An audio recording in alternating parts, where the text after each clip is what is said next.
Morning students, आज आपण exercise 1.3 मधले जे राहिलेले प्रॉब्लेम आहेत चौथा आणि प्रॉब्लेम त्याच्यामधले काही प्रॉब्लेम्स पाहू. त्याच्यामधलं पहिलं प्रॉब्लेम दिलेलं आहे चौथ्यामधलं, show that dy by dx equal to y by x. म्हणजे आता आपल्याला या प्रत्येक प्रॉब्लेम मध्ये चौथ्याच्या प्रत्येकाची व्हॅल्यू काय दिलेली आहे, काय प्रूव्ह करायची आहे, dy by dx equal to y by x. आणि याच्यामध्ये दिलेलं आहे तुम्हाला a आणि जर p आले असतील तर त्या ह्या कॉन्स्टंट आहेत, म्हणजे त्याची व्हॅल्यू आपण काय घ्यायची आहे, कॉन्स्टंट घ्यायची आहे. पद्धत कोणची लावायची ते आतापर्यंत झालेले आपण एक्सरसाइज 1.2 1.1 याच्यामध्ये ज्या काही आपल्या मेथड्स झालेल्या आहेत त्याचा तुम्ही वापर करू शकता. पहिलं प्रॉब्लेम पहा, x to the power 7 y to the power 5 equal to x plus y raise to power 12.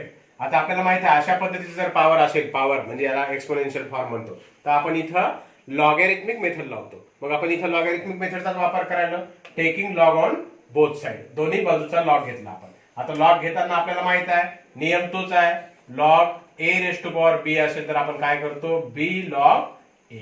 याच पद्धतीचा वापर केलेला आहे आपण अगोदर. सुरुवातीला दोन्ही बाजूचा लॉग घेतला, नंतर मल्टिप्लिकेशन असल्यानंतर लॉग मध्ये ऍडिशन्स होते आणि पॉवर हा समोर येतो. म्हणजेच हा 7 थर्ड स्टेप जर पाहिली तर 7 log x plus 5 log y equal to 12 log of x plus y. इथं लॉगचे दोन नियम लावले. कोणते दोन नियम, एक b लॉग a आणि दुसरा जर मल्टिप्लिकेशन असेल लॉग मध्ये तर आपण त्याची काय करतो, ऍडिशन्स करतो. नेक्स्ट आपण त्याच्यानंतर differentiate with respect to x.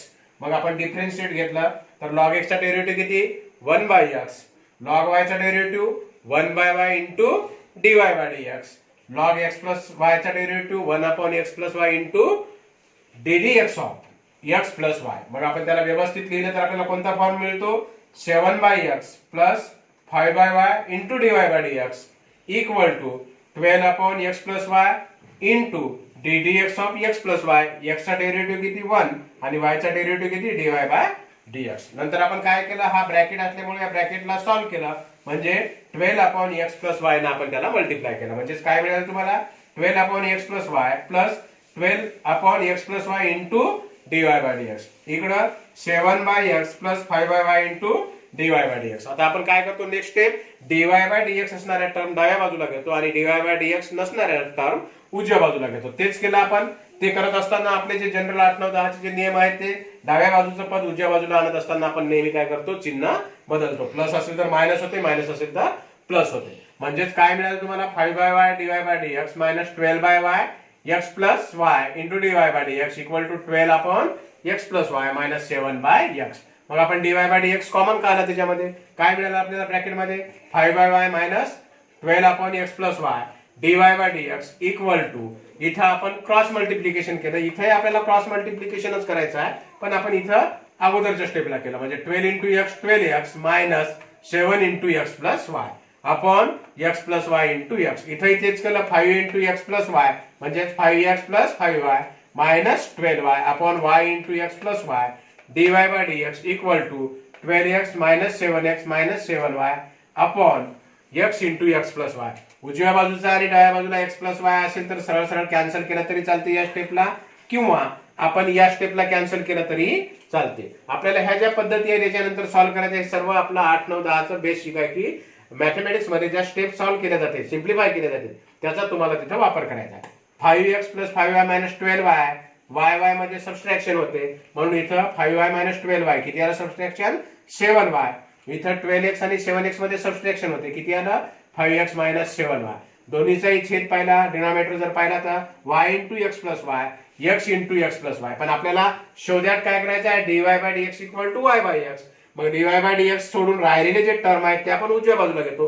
पुन्हा नियम तोच, 5x मायनस 7y हे dy बाय dx ला मल्टिप्लाय आहे, मग इकडे तो डिवाइड मध्ये जाईल.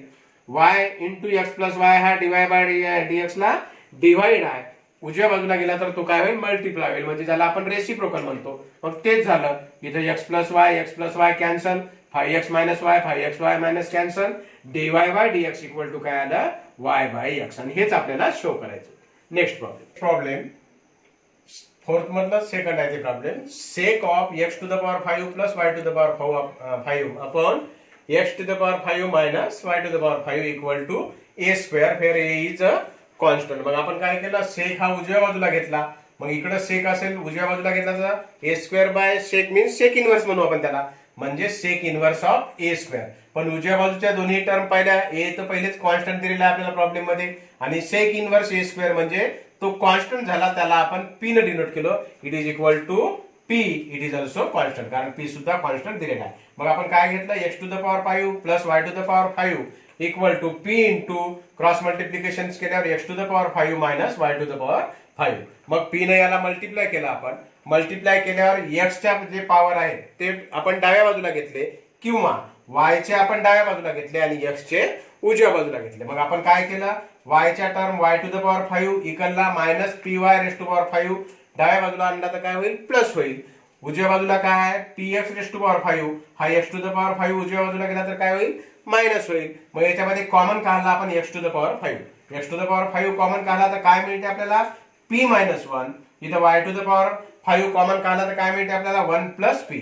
मग आपण y to the power 5 upon x to the power 5 equal to हा एक्स टू द पॉवर 5 इकडे आला, राहिला काय शिल्लक, p minus 1 divided by 1 plus p म्हणजेच काय, पी प्लस 1. याला सुद्धा आपण हे दोन्ही कॉन्स्टंट आहे उजवी बाजू म्हणून याला आपण के न डिनोट केलं, कारण हे वारंवार स्टेप लिहायला आपल्याला थोडंसं कॉम्प्लिकेटेड जाते, म्हणजे गोंधळतो आपण. म्हणून आपण काय करायचं, तिथं त्याचं काहीतरी एक नोटेशन ठेवायचं, के ठेवा, पी ठेवा, फक्त तिथं ते कॉन्स्टंट आहे हे मेन्शन करणं आवश्यक आहे. मग आपण के किंमत ठेवली, मग पुन्हा मल्टिप्लाय केलं क्रॉस मल्टिप्लिकेशन, म्हणजे y to the power 5 upon x to the power 5 equal to k. K न मल्टिप्लाय केल्यावर k into x to the power 5 होते. मग आपण differentiate with respect to x, we get differentiate केला, derivative घेतला. Y to the power 5 चा derivative काय आहे, ते 5 समोर येते. कोणता नियम लावला तुम्ही तिथं डेरिव्हेटिव्हचा, ddx of x to the power n equal to n into x to the power n minus 1. Power हा समोर येतो आणि पॉवर 1 न काय होतो, त्याचा डेरिव्हेटिव्ह घेतल्यानंतर 1 न कमी होतो. मग तेच केलं आपण, 5 into y to the power 5 minus 1 म्हणजे 4 into dy by dx. K constant असल्यामुळे आपण कॉमन घेतला. एक्स टू द पॉवर 5 चा डेरिव्हेटिव्ह काय आहे, ते 5 into x to the power 4. मग आपण dy बाय dx ची किंमत काढली, म्हणजेच आपण 5 आहे रेस टू पॉवर 4 ने डिवाइड केलं. 5 5 दोन्ही कडले काय होतील, कॅन्सल. आपल्याला मिळाले x to the power 4 upon y to the power 4. पण आपल्याला शोधात काय करायचं आहे, वाय बाय एक्स करायचा आहे. मग आपण या के ची किंमत याला सिम्प्लिफाय केल्यानंतर ज्याला इक्वेशन नंबर 1 म्हटलं, आणि इथं के ची किंमत आपण y to the power 5 upon x to the power 5 जी आली ती परत सबस्टिट्यूट केली. मग y to the power 5 upon x to the power 5, मग एक्स चा घात 4 आहे, एक्स चा घात 5 आहे. पुन्हा आपण इथं 8व्या वर्गाचा घातांकाचा नियम लावला. कोणता नियम आहे, a to the power m upon a to the power n equal to a to the power m minus n. पण केव्हा m is greater than n असेल तर. आणि तोच नियम परत बदलतो, a to the power m upon a to the power n equal to 1 upon a to the power n minus m, किंवा n is greater than m. मग इथं आपण तेच केलं, वाय चा घात 5 आहे मायनस 4 केलं न्यूमरेटर मध्ये, इथं 5 आहे 4 केला. म्हणजे आपण हे दोन नियमाचा तिथं वापर केला आणि आपल्याला जे पाहिजे होतं dy by dx equal to y by x ची व्हॅल्यू आणलेली. नेक्स्ट प्रॉब्लेम पहा. पहिल्या प्रॉब्लेम सारखंच आहे, फक्त थोडंसं किमतीमध्ये बदल आहे, बाकी काही नाही. Cos inverse of 7x raise to power 4 plus 5y raise to power 4 upon 7x raise to power 4 minus 5y raise to power 4 equal to tan inverse of a. A म्हणजे कॉन्स्टंट आहे. मग आपण या कॉस इनव्हर्सला जर उजव्या बाजूला आणलं तर काय होईल, कॉस ऑफ टॅन इनव्हर्स ए. याची व्हॅल्यू घेतली आपण पी कॉन्स्टंट. नंतर क्रॉस मल्टिप्लिकेशन केलं आपण. क्रॉस मल्टिप्लिकेशन केल्यानंतर पी न मल्टिप्लाय केलं, आणि नंतर डाव्या बाजूला आपण वायच्या टर्म आणि उजव्या बाजूला एक्सच्या टर्म आणल्या. म्हणजे आपल्याला सॉल्व्ह केल्यानंतर स्टेप कोणती मिळाली, 5y raise to power 4 plus 5y raise to power 4 into p equal to 7x raise to power 4 into p minus 7x raise to power 4. मग आपण याच्यामध्ये जर 7x raise to power 4 common काढला तर p minus 1 मिळाला. इथं 5y raise to power 4 काढला तर p प्लस 1 मिळाला. नंतर आपण त्याला मग 5y raise to power 4 upon 7x raise to power 4 equal to constant मध्ये कन्वर्ट करतो, p minus 1 upon p plus 1 म्हणजे divided by equal to k. केला आपण कॉन्स्टंट कन्सिडर केलं, त्याला जनरली आपण पहिल्या स्टेपनुसार इक्वेशन 1 म्हटलं. नंतर आपण क्रॉस मल्टिप्लिकेशन या के सोबत केला 7x4 ला. नंतर त्याचा डेरिव्हेटिव्ह घेतला. डेरिव्हेटिव्ह घेताना 5 इंटू हा 4 पुढे आला, म्हणजे सिम्प्लिफाय केल्यावर मिळाला आपला 20y cube into dy by dx equal to हा 7 समोर आला, 4 इंटू 7 म्हणजे 28 into x to the power 3 into k. मग आपण dy बाय dx ची किंमत काढायची, 28 by 20 into x cube by y cube into k. 28 आणि 20 ला आपल्याला माहित आहे 4 न डिवाइड करू शकतो आपण. 4 1 जा 7 म्हणजेच आपल्याला 7चा भाग गेला आणि नंतर आपल्याला 5चा, मग आपण 7/5 घेतला इथं x³ बाय y³ जशाला तसं. पण k ची किंमत किती आली इथं? k ची किंमत आलेली आहे 5 into y⁴ अपॉन 7x⁴. मग ही किंमत तिथं k ची टाकून दिली. 5 कॅन्सल झाले, न्यूमरेटर डिनॉमिनेटरचे 7 कॅन्सल झाले. परत घातांकाचा नियम लागला तोच a⁻m−n. मग त्याच्यानुसार आपल्याला मिळालं y/x. आपल्याला काय पाहिजे इथं? y/x. y⁴ y⁴ आहे म्हणजे y आला. नंतर x⁴ x⁴ म्हणजे x आला. म्हणजेच आपल्याला शोधायचे प्रॉब्लेम होता dy/dx = y/x हे इथं मिळालेलं आहे. आपण next problem 4 e⁻x⁴ - y⁴ upon x⁴ plus y⁴ a दिलेला आहे तुम्हाला. मग आता e⁻x = a असेल तर हा झाला एक्सपोनेन्शियल फॉर्म लॉगॅरिथमच्या डेफिनेशन नुसार. आपल्याला आता तिथं कोणता फॉर्म घ्यायचा आहे? लॉगॅरिथमिक फॉर्म घ्यायचा आहे. मग आपण त्याचा लॉगॅरिथमिक फॉर्म घेतो. लॉग ऑफ a = ते जे पॉवरची संख्या आहे ती समोर येत असते. x⁻7 - y⁻7 upon x⁻7 plus y⁻7. आता लॉग a ही किंमत कॉन्स्टंट आहे, कारण a हा कॉन्स्टंट आहे म्हणून याची किंमत आपण k कन्सिडर केली. मग k कन्सिडर केल्यावर आपण पुन्हा x⁻7 - y⁻7 equal to k into x⁻7 into y⁻7 घेतलं. नंतर आपण k न मल्टिप्लाय केलं. नंतर x⁻7 च्या टर्म एकत्र आणल्या, y⁻7 च्या टर्म एकत्र आणल्या. कॉमन काढला x⁻7. आपण सिम्प्लिफाय केल्यावर काय मिळालं आपल्याला? x⁻7 into 1 - k equal to y⁻7 into 1 plus k किंवा k प्लस 1. मग आपण x⁻7 अपॉन y⁻7 घेतला equal to k plus 1 upon 1 - k. पण आपल्याला y⁻7 वर पाहिजेत कारण आपल्याला dy/dx काढायचा. मग आपण याचा रेसिप्रोकल घेतला. डाव्या वर्गाला तुम्हाला जे व्यस्त होता, बरोबर आहे, अंशाचा छेद आणि छेदाचा अंश, त्या प्रोसेसचा वापर केला. y⁻7 upon x⁻7 equal to डाव्या बाजूला जर व्यस्त क्रिया झाली असेल तर उजव्या बाजूला सुद्धा काय होते? व्यस्त क्रिया होते. म्हणजेच 1 - k अपॉन 1 प्लस k. याला आपण p या कॉन्स्टंटनं डिनोट केलं. आणि नंतर आपल्या पहिल्या पद्धतीनुसार क्रॉस मल्टिप्लिकेशन केलं, नंतर डिफरन्शिएट केलं आणि नंतर त्याचा डेरिव्हेटिव्ह घेऊन कॉमन काढला. पहा y⁻7 चा डेरिव्हेटिव्ह किती? 7 into y⁻6 into dy/dx y चा डेरिव्हेटिव्ह. p कॉन्स्टंट असल्यामुळे p जशाला तसा 7 समोर आला. x चा पॉवर काय झाला? 1 न कमी झाला. म्हणजेच काय झालं? 7 इंटू p इंटू x⁻6. कोणता नियम लावला तुम्ही तिथं?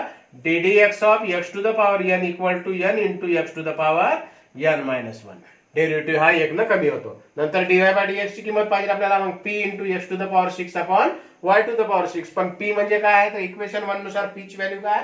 y⁻7 अपॉन x⁻7 आहे. त्याच्या किमती तिथं टाकून दिल्या, सिम्प्लिफाय केलं आणि घातांकाच्या नियमाचा वापर करून परत आपल्याला जे मिळालं dy/dx इक्वल टू y/x. इथं आपला एक्झरसाइज मधलं चौथ्यातले प्रॉब्लेम संपले. आता पाचवा प्रॉब्लेम पहा.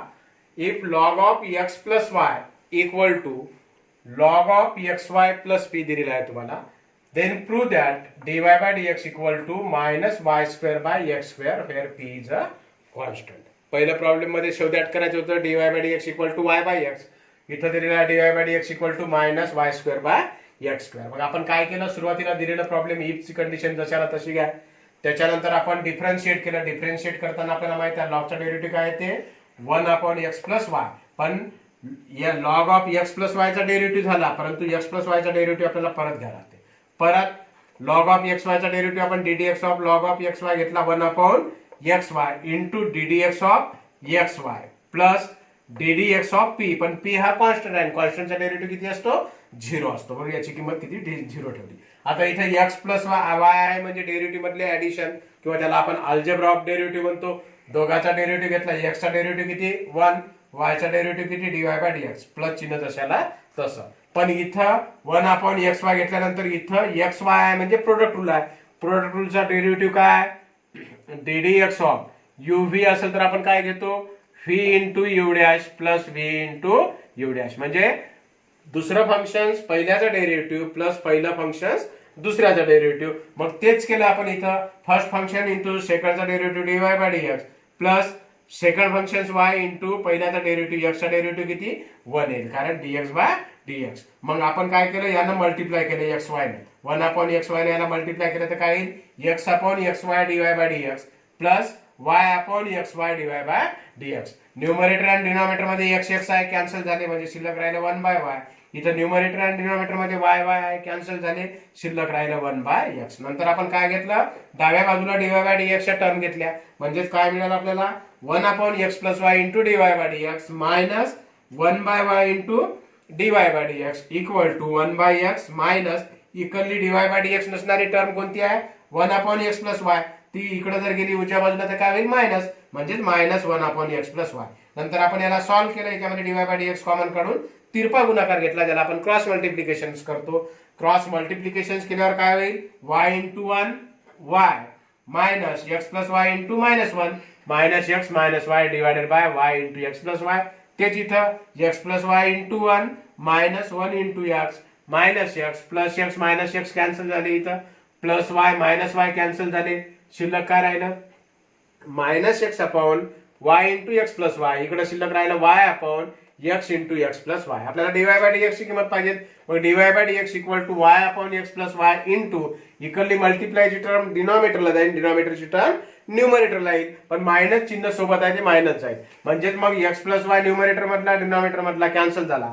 वाय इंटू वाय काय होते घातांकाच्या नियमानुसार वाय इंटू वाय आपण वाय स्क्वेअर म्हणू शकतो किंवा घातांकाचा नियम आपल्याला माहित आहे a raise to power m into a raise to power n equal to a raise to power m plus n म्हणजेच वाय स्क्वेअर झाला x into x x square झाला पण हा मायनस आहे मग प्लस इंटू मायनस काय minus म्हणजेच आपल्याला डीवाय बाय डीएक्स काय मिळालं dy by dx equal to minus y square by x square आणि हेच आपल्याला शो करायचं होता.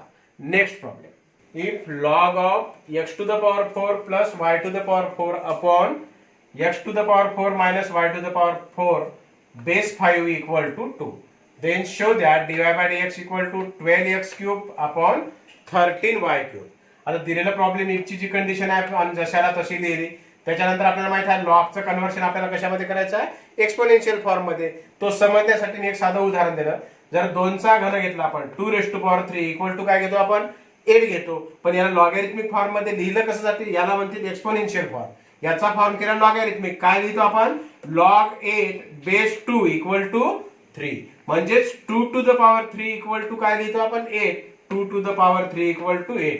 याला म्हटलं जाते आपल्याला एक्सपोनेन्शियल फॉर्म तर याला म्हटलं जाते लॉगॅरिथमिक फॉर्म. मग इथं आपल्याला दिलेला प्रॉब्लेम कोणत्या फॉर्म मध्ये आहे लॉगॅरिथमिक फॉर्म मध्ये. आपल्याला कोणत्या फॉर्म मध्ये करायचा आहे एक्सपोनेन्शियल फॉर्म मध्ये करायचा आहे.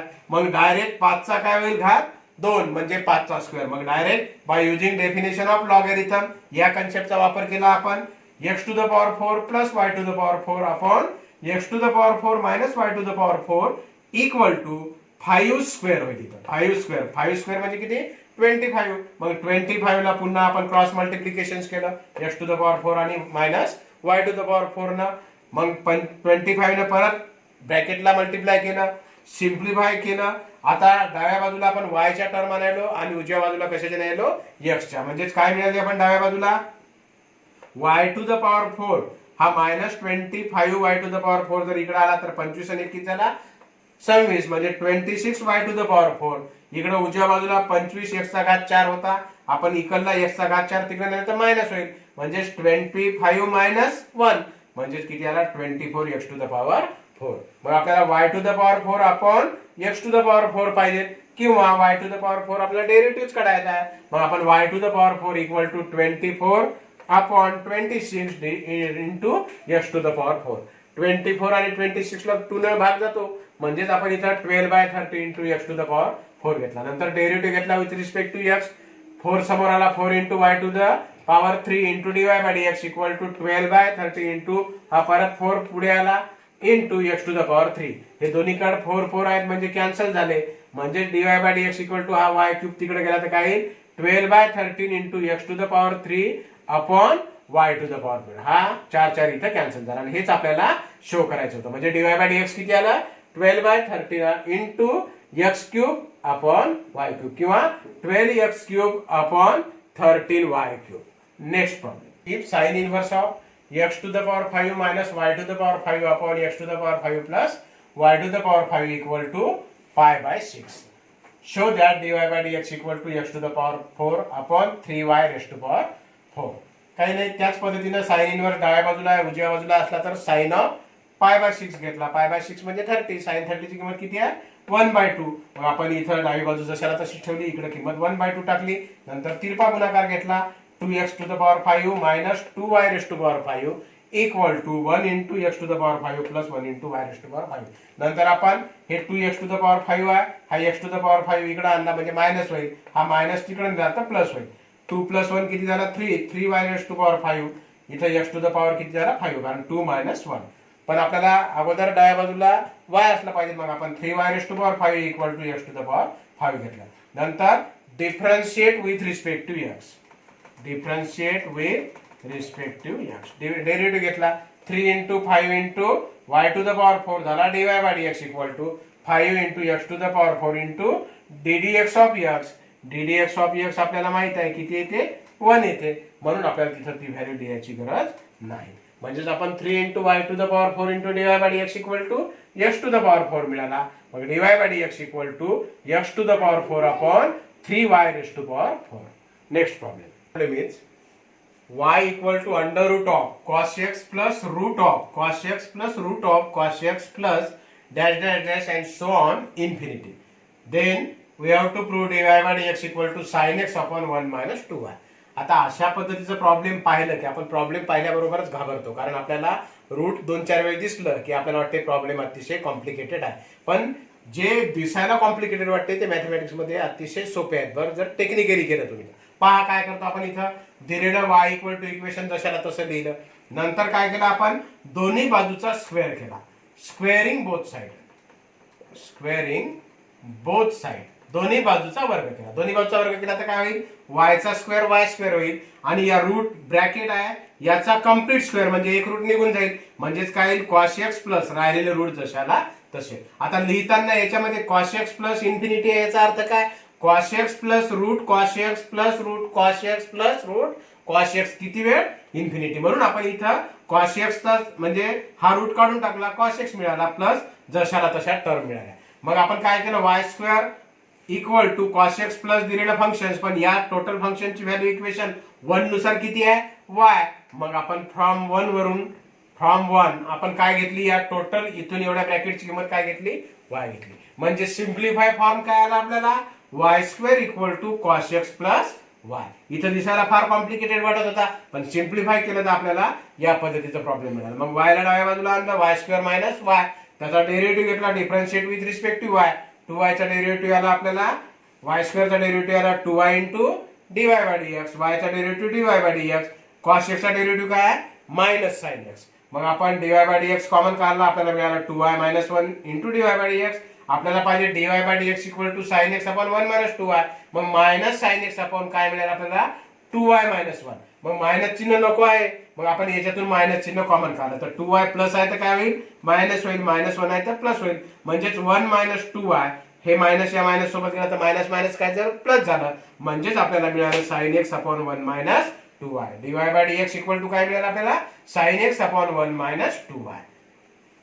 अशा पद्धतीने आपली एक्सरसाइज 1.3 संपलेली आहे.